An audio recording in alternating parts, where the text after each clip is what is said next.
বন্ধুরা চলুন মাছগুলো কেটে ধুয়ে ভালো করে পরিষ্কার করে নেব এবার।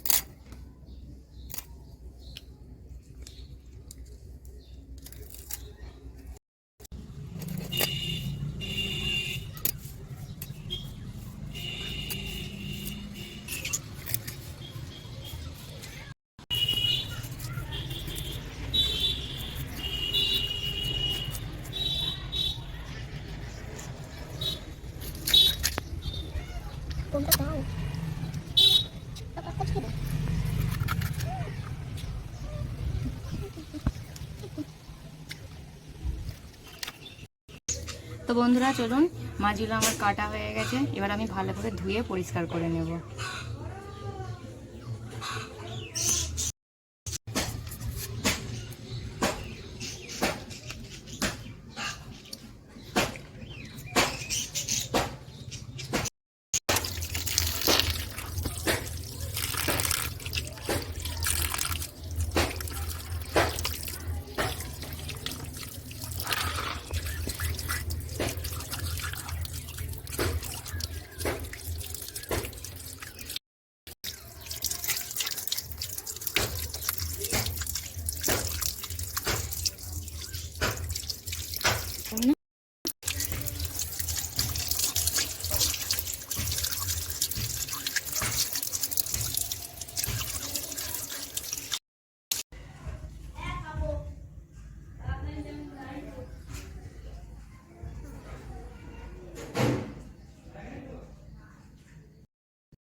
আসসালামু আলাইকুম বন্ধুরা, কেমন আছেন আপনারা? আশা করি ভালো আছেন। রুবিনার রান্নাবান্নায় আপনাদের সবাইকে শুভেচ্ছা জানাই।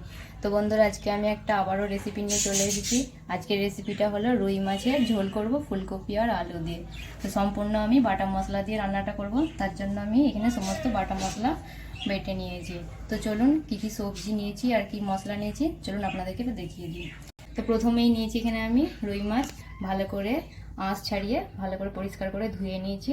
আর নিয়েছি টমেটোর কুচি, ধনেপাতা কুচি, ফুলকপি টুকরো করে কেটে নিয়েছি ভালো করে ধুয়ে। আর নিয়েছি আলু টুকরো করা। এখানে আছে মশলা, হলুদ গুঁড়ো, লবণ, জিরে বাটা, আদা বাটা, শুকনো লঙ্কা বাটা, পেঁয়াজ বাটা, আর নিয়েছি সরিষার তেল। তো চলুন রান্নাটা এবার শুরু করি। তো বন্ধুরা ভিডিওটা প্রথম থেকে শেষ অবধি দেখবেন, অবশ্যই আপনাদের ভালো লাগবে। ভালো লাগলে আমার চ্যানেলটিকে like, comment, share and subscribe করবেন। তো চলুন এবার মাছটাতে লবণ আর হলুদ মাখিয়ে নেব। প্রথমে দিয়ে দেবো 1 চামচ মতো লবণ, এবার দিয়ে দেবো 1/2 চামচ মতো হলুদ গুঁড়ো। এবার আমি ভালো করে মাছটাকে মাখিয়ে নেব।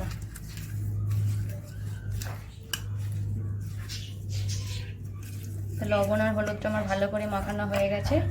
এবার আমি 5 মিনিট মতো মাছটাকে আমি ঢাকা দিয়ে রেখে দেবো।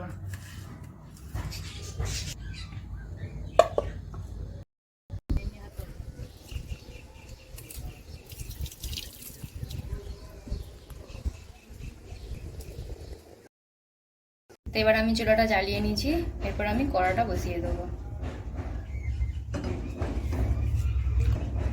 তো বন্ধুরা কড়াটা গরম হয়ে গেছে, এবার আমি দিয়ে দেবো সরষের তেল মাছ ভাজার জন্য।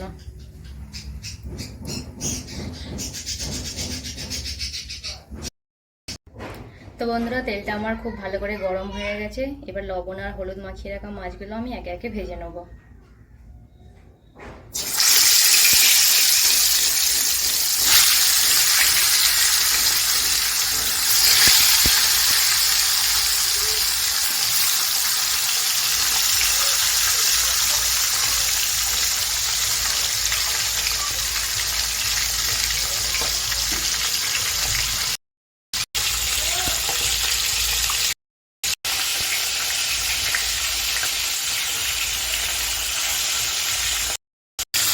এবার আমি মাছগুলোকে ভালো করে উল্টে আর পাল্টে লাল লাল করে ভালো করে ভেজে নেব। তো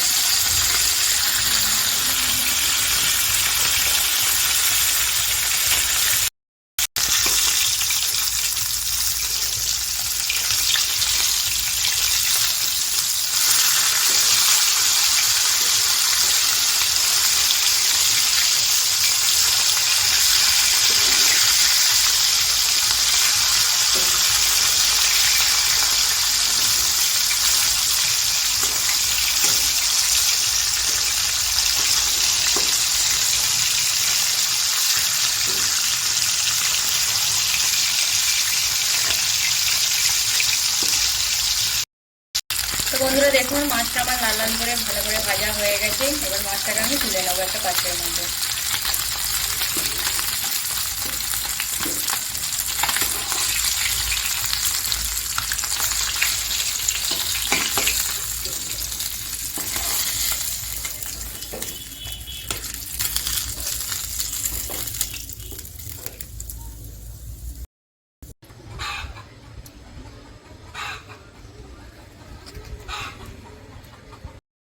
তো এবার আমি ফুলকপি আর আলুটা ভেজে নেবো।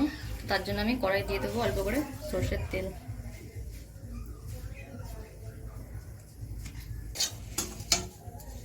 এবার আমি আলুগুলো ভেজে নেবো।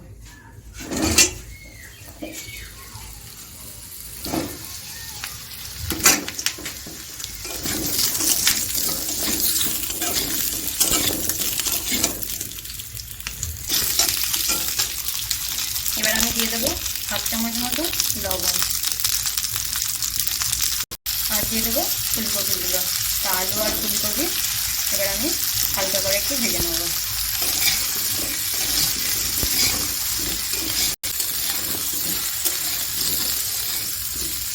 তো বন্ধুরা দেখুন ফুলকপি আর আলুটা আমার ভালো করে ভাজা হয়ে গেছে। এবার আমি এটাকে ঢেলে নেব।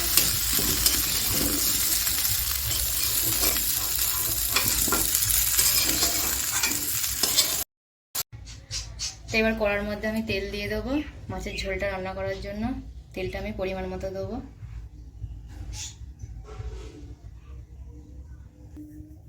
তো তেলটা গরম হয়ে গেছে। এবার ফোড়নে দিয়ে দেবো সাদা জিরে।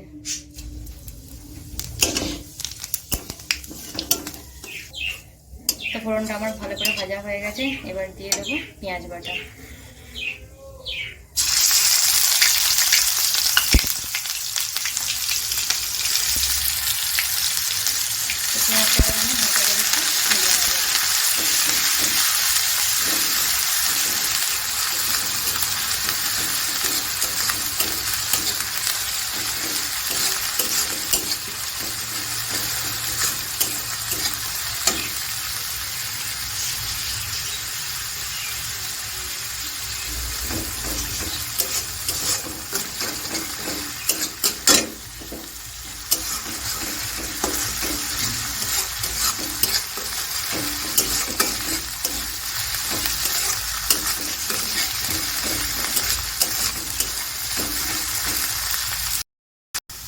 তো পেঁয়াজটা আমার ভাজা হয়ে গেছে হালকা করে। এবার আমি দিয়ে দেবো 1 চামচ মতো আদা বাটা।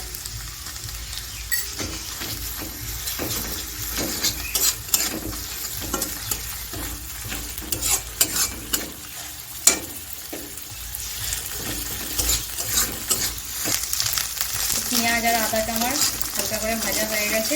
এবার দিয়ে দেবো 1 চামচ মতো জিরে বাটা।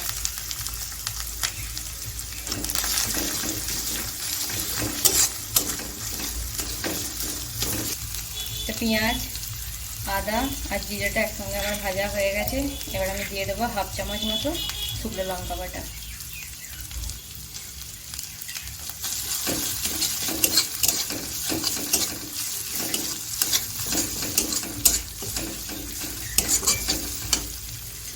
আর দিয়ে দেবো 1/2 চামচ মতো হলুদ গুঁড়ো।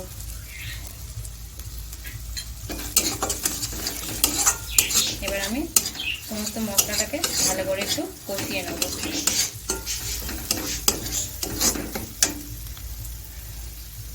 এবার অল্প করে একটু পানি দিয়ে দেবো।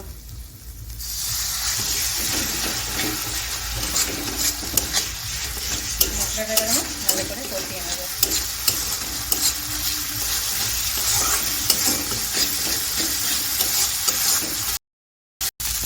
তো মশলাটা আমার কষানো হয়ে গেছে। এবার আমি দিয়ে দেবো কুচি করা টমেটো।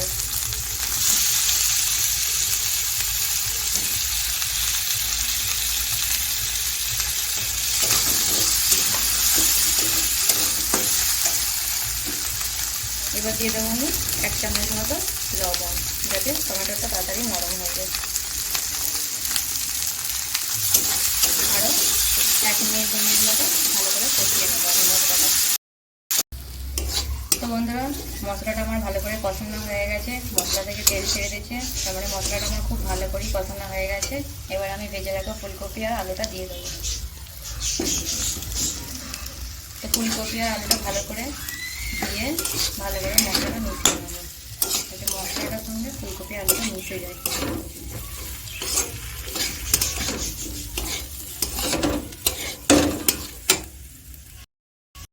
তো ফুলকপি আলু ভালো করে কষানো হয়ে গেছে আমার, 2 মিনিট মতো আমি ভালো করে কষিয়ে নিয়েছি। এবার আমি পরিমাণ মতো পানি দিয়ে দেবো, যাতে ফুলকপি আলুটা সিদ্ধ হয়ে যায়।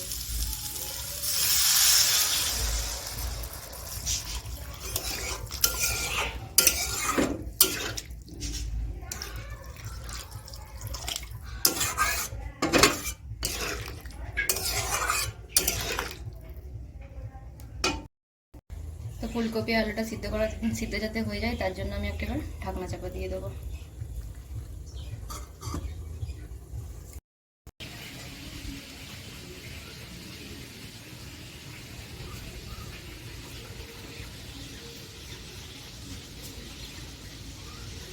তো বন্ধুরা চলুন দেখে নিই এবার ফুলকপি আর আলুটা সিদ্ধ হয়ে গেছে কিনা। ঢাকনাটা খুলে নিই এবার।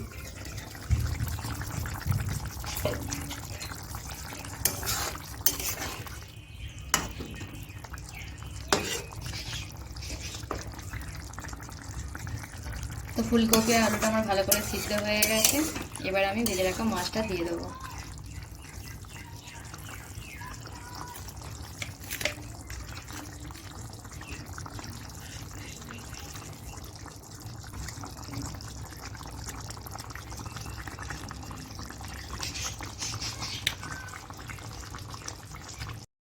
তো মাছটা দিয়ে দেওয়ার পর বেশি আর ফোটাবো না, অল্প করে একটু ফুটিয়ে নামিয়ে নেবো।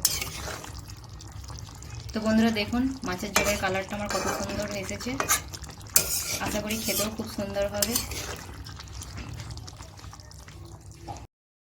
এবার আমি উপর থেকে একটু ধনেপাতা কুচি ছড়িয়ে দেবো।